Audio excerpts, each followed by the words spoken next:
Step 1. They destroyed all ancient sites in Africa south of the Sahara. Step 2. They burned down all books, libraries, and schools, and any evidence of writing. Step 3. In their history books, they wrote a narrative painting the African as a savage that did not have any civilization, and caused any publication that wasn't in line with this to be seen as fringe. And where they couldn't apply the above, they assigned the accomplishments to a non-present foreign influence.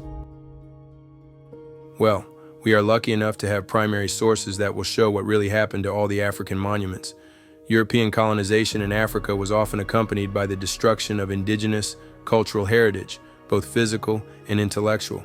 Across sub-Saharan, that we will call infra-Saharan Africa, colonial forces demolished palaces, temples, and whole cities, erasing evidence of advanced local civilizations. They also destroyed the minds and hearts of countless generations.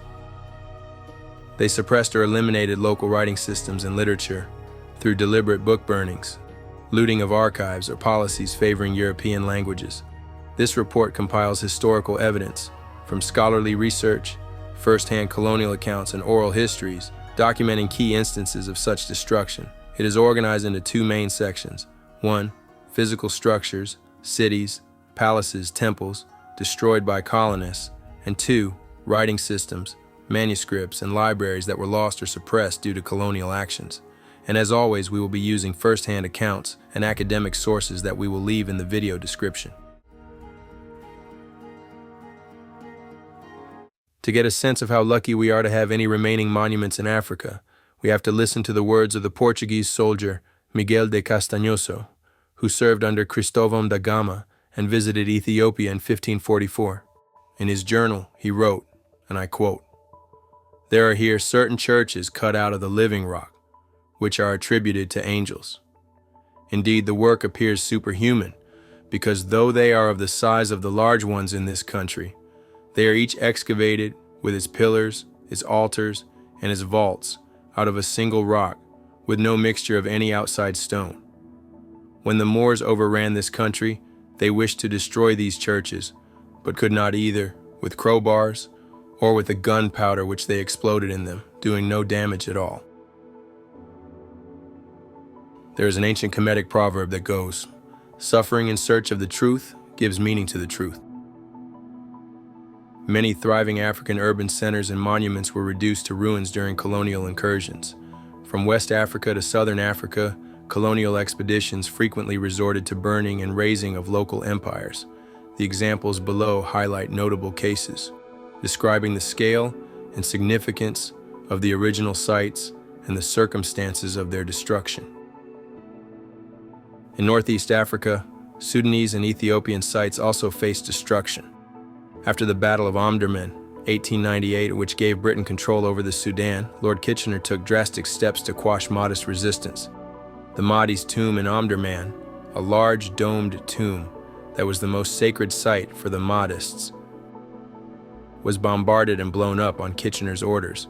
The British feared the tomb could become a rallying point, so naval gunboats shelled it, and the dome of the Kaaba was destroyed.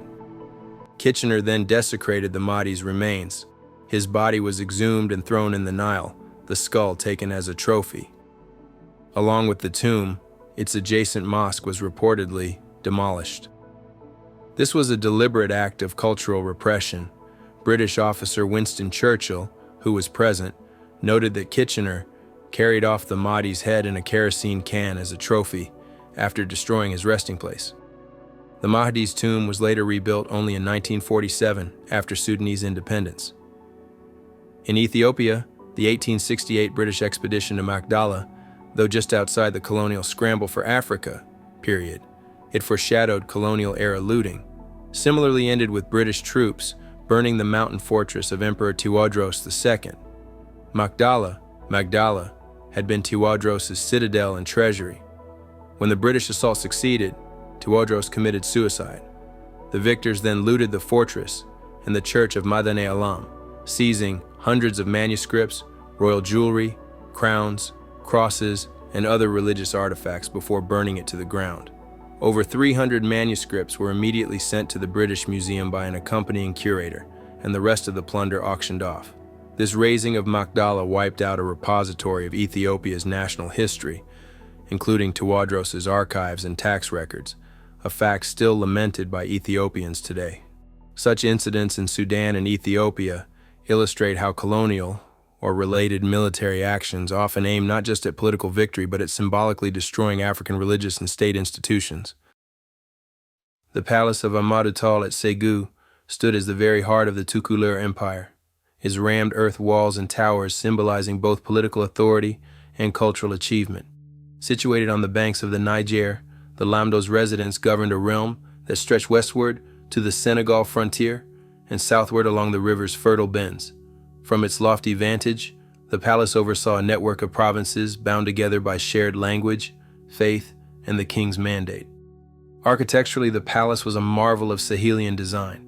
Its massive pisse walls, up to 20 feet high in places, were punctuated by crenellated towers and broad gateways.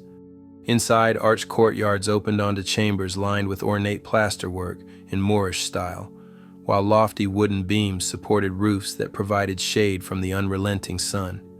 European visitors, accustomed to fortified castles or Mediterranean arcades, found themselves astonished by the scale and craftsmanship achieved entirely in sun-dried earth. Perhaps the most treasured feature was the Bibliothèque Oumérienne de Ségou, the private library of Fama Amadou. Numbering some 518 Arabic manuscripts, it contained theological treatises, legal codes, works of grammar and poetry, and even texts on astronomy. Few European scholars could rival the breadth of learning housed within those modest rooms, and the library became synonymous with the court's reputation as a center of Islamic scholarship in West Africa. First-hand accounts capture the palace's grandeur in vivid detail.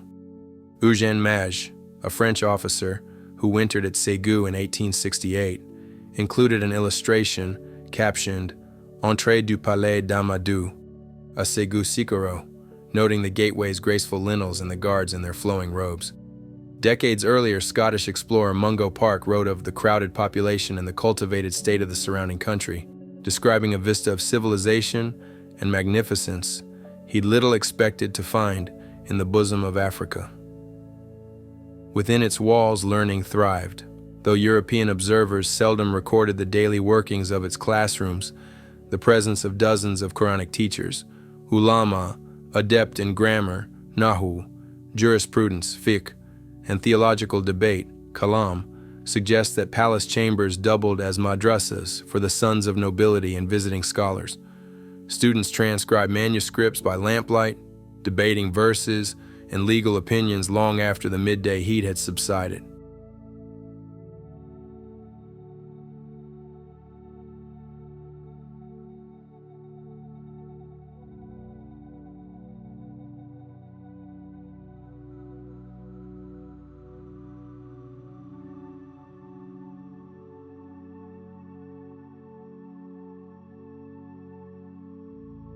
Not to be undone, and equally as impressive, was the Asante capital at Kumasi, Ghana, 1874. In the Third Anglo-Ashanti War, a British expedition under General Garnet Wolseley captured and razed Kumasi, the capital of the Ashanti Empire. Kumasi had been a major city with royal mausoleums and a palace known as the Aban, a two-story stone palace completed in 1822 for the Asantehene king. The Aban Palace was an impressive stone structure that displayed the Asanehene's regalia and craft collections. The whole Ashanti architecture itself was a marvel of beauty. Their tall ceiling buildings were naturally cooled. A few of the original Ashanti houses survived. I will let you admire. Their complex architecture was well complemented with Adinkra symbols that could be seen on almost every wall. Symbols of the king, symbols of wisdom, which they call Adam, and symbols of unity.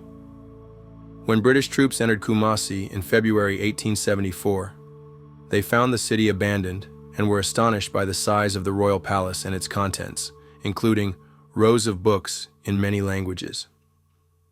This suggests the Asante court maintained a library with literature in multiple languages, debunking colonial stereotypes that such African capitals lacked writing. After looting, the British demolished the stone palace with explosives, leaving Kumasi a heap of smoldering ruins. One account confirms the entire capital was burned after its capture. The Aban Palace's ruins were later used by the British to build a fort on the same site. The systematic destruction of Kumasi effectively crushed Asante political power and obliterated many cultural treasures of the kingdom. But what they could not burn down was the resolve of the Ashanti themselves. Their monarchy survived. Today you can visit the king of the Ashanti if you go to Ghana. But their resolve and their spirit continue to live through many African Americans who even carry the name Ashanti today. The systematic destruction of African palaces, temples, and castles was widespread. It extended throughout the infra-Saharan zone, even to the southernmost point of the continent. The Anglo-Zulu War culminated in the Battle of Ulundi, July 1879, after which British forces deliberately destroyed the Zulu capital. Ulundi, Ondini, was the royal kraal of King Cetshwayo, essentially a large township of thousands of dwellings and ceremonial enclosures, serving as the kingdom's administrative and spiritual center. Following their victory, British Commander Lord Chelmsford ordered Ulundi to be burned. The entire royal kraal was set ablaze, and the capital of Zululand burned for days. British columns then fanned out, burning numerous other Zulu kraals villages to prevent any resurgence of resistance. The destruction of Ulundi symbolically broke the Zulu polity. One eyewitness recounted that the British captured and razed the capital immediately after defeating the main Zulu army. Traditional Zulu structures, which were mostly wood and thatch, left little archaeological trace once burned, but the cultural trauma was immense. The fall of Ulundi marked the end of the independent Zulu kingdom. Its royal homestead and treasuries, including ritual objects and archives of oral history, were lost in the conflagration. Out of all the ancient African historical artifacts that I am most in pain of losing to colonization, this one hurts me the most. Not the broken nose of the clearly black African Sphinx, not the yet-to-be-deciphered Meroitic scripts that historians clearly ignore because it was Nubian, not the hieroglyphics-like writing that was burned in the Great Dutch Purge of Great Zimbabwe, not the bricks palaces in Cameroon, Ivory Coast, or all over West Africa, not the destruction of Carthage by the Romans. Number the lost pyramid in the kingdom of Benin hurts me the most. From its outline, we can see that it is majestic. We can even see that there is some form of a statue on top. In fact, here is an old comparison from Mr. Imhotep on the Oba's pyramid. Very little is known about it, yet still it was photographed. The little else that we do know about it is that it was destroyed by the British. You have to think, why would anyone want to destroy an architectural relic that poses no harm? You also have to ask yourself, why is it that it was in Africa that this policy of absolute eradication was applied? This pattern was repeated all across Africa. In the Congo Basin, with the Belgian forces against the Kuba and Azande empires, or again with the kingdom of Tipu Tip in eastern Congo. No kingdom was spared, some few monuments remain, and some local expertise was retained. But without the knowledgeable class, most know-how of how to build those monuments were quickly lost.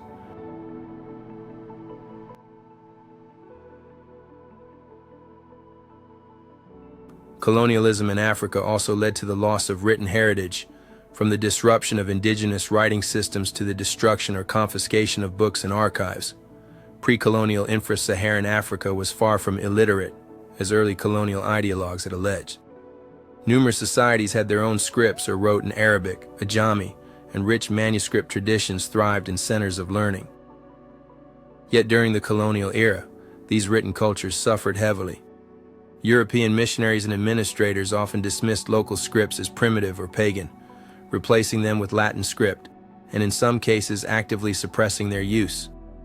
Libraries and collections of manuscripts, especially those in Arabic or in local languages, were burned, scattered, or taken to Europe as spoils of war. Indigenous scripts suppressed. A number of unique writing systems existed in Africa prior to and during colonialism. Nsibidi is one such script, a system of symbols used in southeastern Nigeria, Cross River region, by secret societies, Ekpi, and in decorations. Nsibidi is an ideographic script dating back perhaps to 400 CE, with hundreds of symbols for concepts like love, warfare, and governance. In the colonial period, however, Nsibidi's use sharply declined. British colonial officers viewed Nsibidi as nothing more than primitive secret writing, as P.A. Talbot wrote in the early 1900s. Because Nsibidi was used by the Ekpa secret brotherhood, which wielded judicial powers in the community, the colonial authorities, along with missionaries, worked to undermine these societies. Ekpa lodges were often disbanded or discouraged, and with them went the teaching of Nsibidi. By 1915, Nsibidi was no longer taught in schools and survived only in ritual uses. This represents a suppression of an African script, not through book burning, but through discrediting it and eliminating the institutions that sustained it. Similarly, in the Horn of Africa, Somali and Eritrean communities had old Osmania and Gayes scripts. Under European rule, the push for Latin or Arabic scripts marginalized these indigenous alphabets. There were writing systems everywhere in Africa, but just like in Kemet, writing and scientific knowledge was only for the initiates, and this made it easy to eradicate, because once the priest class had been eliminated or imprisoned, the civilization was now stripped of its ability to read.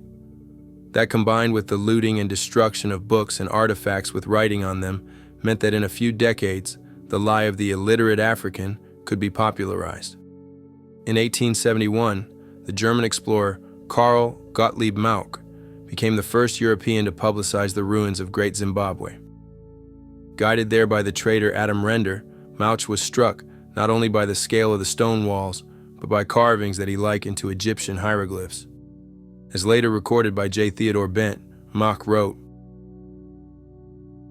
"On another column we have the hawk and emblems of the goddess Hathor, image, hieroglyph, to whom all minds were sacred. This seems to show that the hawk was the emblem of the goddess Hathor. Herr Mauch, in his account of Zimbabwe, alludes to a sacrifice which took place here amongst the natives in his day, 1871. Mauch's reaction, astonishment that such symbols appeared so deep in the interior, fed early speculations that Great Zimbabwe was built by foreign hands rather than local ones. 2 decades later, in 1891, British archaeologist J. Theodore Bent led a formal excavation of the valley enclosure at Great Zimbabwe. Among his most striking finds was a large wooden platter discovered in a nearby cave. Bent described, "In the center of the dish is carved the figure of a crocodile or an Egyptian turtle, and on the rim of the plate is a very primitive representation of the zodiacal characters, such as Aquarius, Pisces, Cancer, Sagittarius, Gemini, as well as Taurus and Scorpio. Besides these, there occur the figures of the sun and moon, a group of 3 stars, a triangle, and 4 slabs with triangular punctures, displaying the same rude style of art which marked the decorated bowl found." To Bent, these zodiacal characters and hieroglyph-like emblems reinforced his, now discredited, theory of a Semitic or Egyptian origin for the site. Today, scholars recognize these motifs as part of a sophisticated, indigenous symbolic system, though the precise meanings remain under study.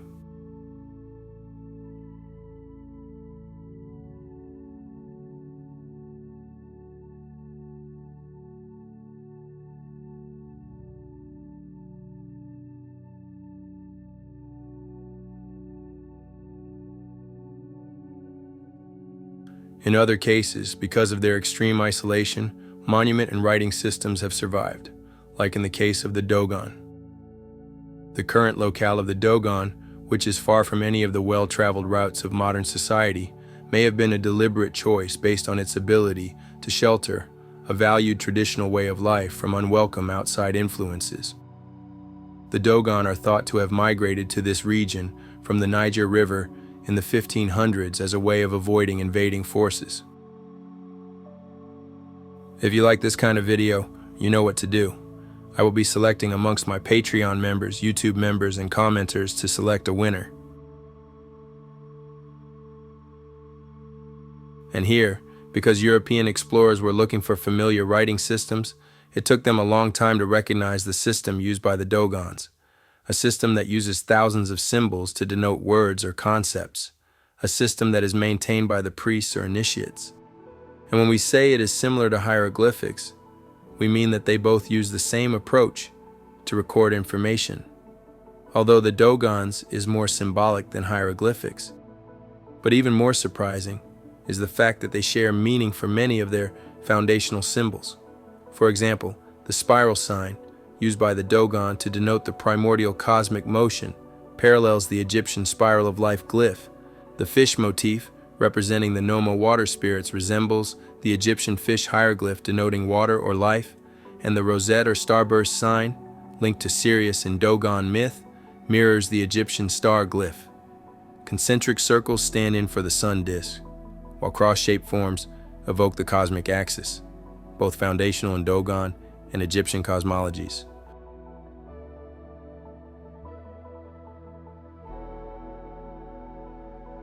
A huge shout out to the following supporters: Derek Bell, Edward Fisher, Yvette Eric Shetty, Kadir, Ya Bald, Kawana Blake, William Cortez, Tolo Emeya, Jason Diggs, Angel Bennett C. Do check out our previous episode on the richest family to ever exist in history and how they changed the world.